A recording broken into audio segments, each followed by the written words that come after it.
welcome to my dungeon. During the last game that I GM'd for, I had an epiphany of sorts. I had prepared an adventure which I was convinced was the best adventure ever. I think some of you GMs out there can relate to that feeling. I had it all planned out. I had my locations, I had my NPCs, I had a timetable, a list of events that would happen if the PCs don't interfere. I had my dungeon maps, I had room descriptions and NPC descriptions that I could just read out. It was like 19 pages in Word total. And then when running this super great adventure that I thought I was so well prepared for, it kind of fell apart.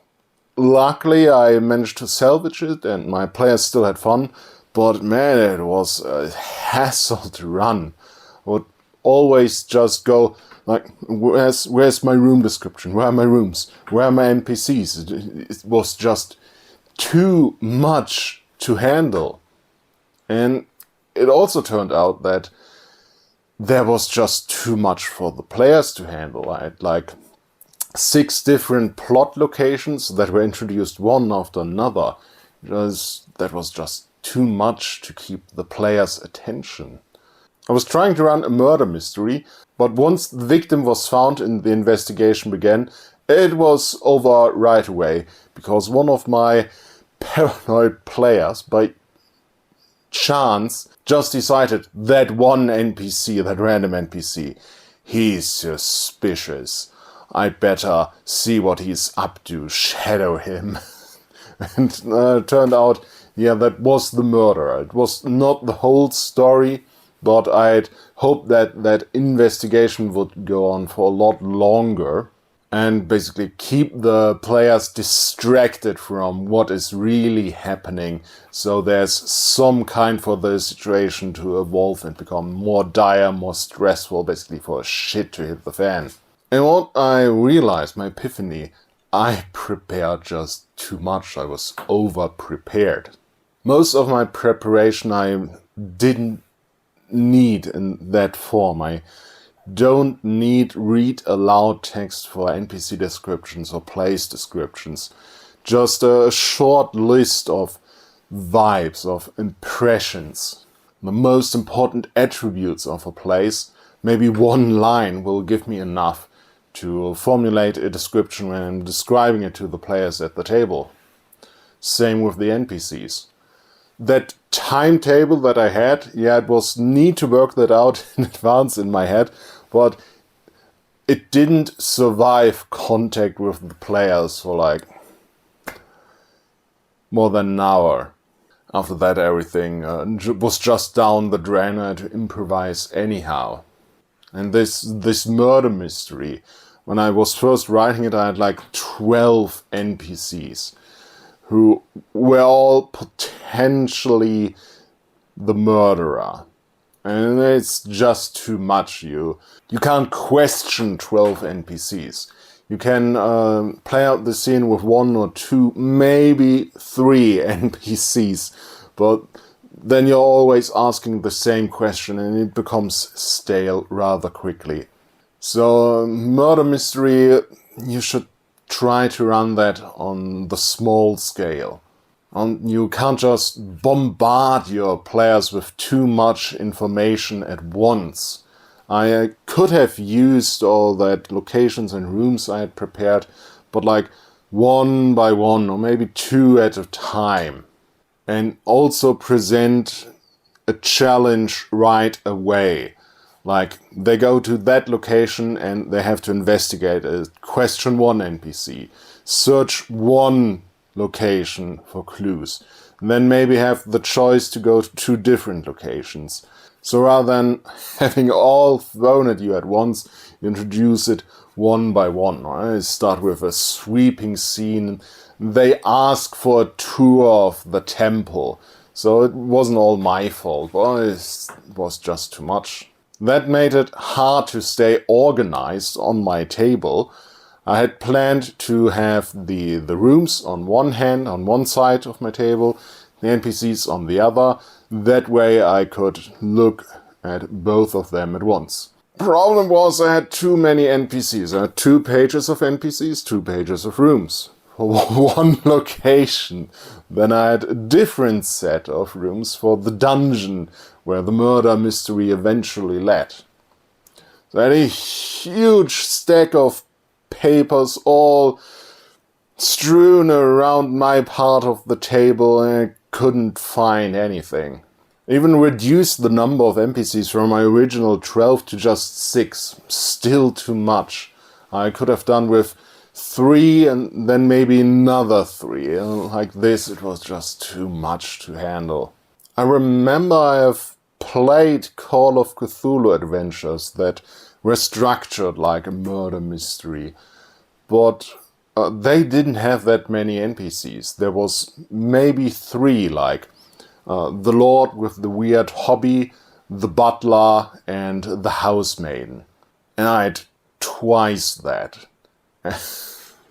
Also, because I had all of these NPCs planned out really well, and the plot and the timetable, the timeline planned out really well, I was unable to change things around. Once that player had tagged that one NPC to be very suspicious, I should have shifted the focus to another NPC, or bearing that, another NPC should have become the murderer.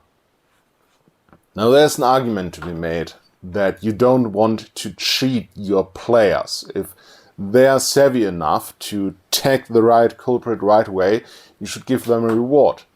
But if the reward is that the adventure is super short and maybe even unsatisfying, then I don't think it's a good way to handle that. If I trick my players and if I change things around so they have a better game and a better experience out of it, then I think it's worth it. I mean, generally, once things started moving and they went down into the dungeon and discovered all of the hidden secrets and why that guy became the murderer, everyone was focused and having fun again. The adventure was just a few hours shorter than I had imagined and way less dramatic. That is maybe kind of a problem of these kinds of adventures in general. If there's like a huge summoning ritual happening and the players have to get there fast and stop it, then you don't actually want them to get there fast. You want them to be delayed, meander around and get there just in time.